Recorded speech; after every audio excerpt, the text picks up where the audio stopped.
parle beaucoup de cette alimentation qui est très critiquée en France, hein, alors qu'on a une des alimentations les plus sûres du monde et que des pays aimeraient avoir ne serait-ce que le 10e de ce qu'on a nous. Au sortir de la guerre, on a dit faut nourrir, faut nourrir, faut nourrir, et on a été pour nourrir, et on a utilisé des techniques qui étaient sûrement pas les bonnes, sauf que la problématique n'était pas la même, c'est qu'on avait faim, alors qu'aujourd'hui on a suffisamment à manger.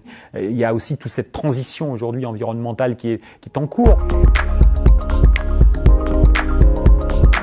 Le producteur, il a cette capacité incroyable à être le plus grand innovateur de la Terre. C'est quelqu'un qui, tout seul, le matin, se lève et peut décider dans son champ, dans son élevage, etc., de changer de méthode, de changer de travail, d'utiliser autre chose, de faire autrement, de tester, etc. C'est ça qu'on a perdu. Ce bon sens terrien qui permet de tester des choses, qui permet de faire évoluer. Vous voyez, moi, on m'a dit pendant des années, on fera jamais de soja en région centre. Maintenant, on fait du soja en région centre et il est d'excellente qualité. Et ça, c'est des entrepreneurs agricoles qui l'ont fait, etc. Donc, un entrepreneur, c'est avant tout quelqu'un qui se doit de se remettre en question en permanence, d'investir financièrement mais également son temps, parce que c'est aussi un des drames de l'agriculture, c'est que l'agriculture met beaucoup de temps dans son action et ce temps il n'est pas valorisé à sa juste mesure.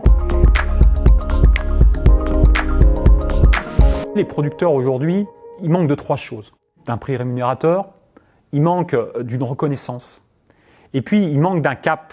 Le droit d'un producteur, c'est d'être payé correctement de son travail. Ça, c'est un droit et ça devrait être inscrit effectivement dans la Constitution. Son devoir, c'est de travailler en permanence à l'amélioration de ses processus de fabrication et de la qualité de ses produits.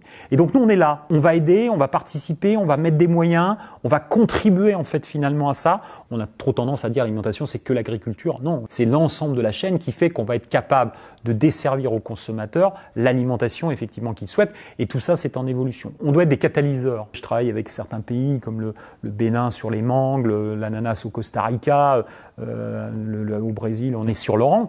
On a créé avec eux les conditions qui ont fait qu'à un moment, on a pu rémunérer correctement ces gens-là et qu'ils ont pu derrière s'enrichir, créer de la richesse. Cette richesse, ils l'ont réinvestie et ils l'ont réinvestie dans des domaines différents qui leur permettent aujourd'hui de grandir et de grandir à nos côtés. On ne créera des choses durables que si elles sont économiquement viables.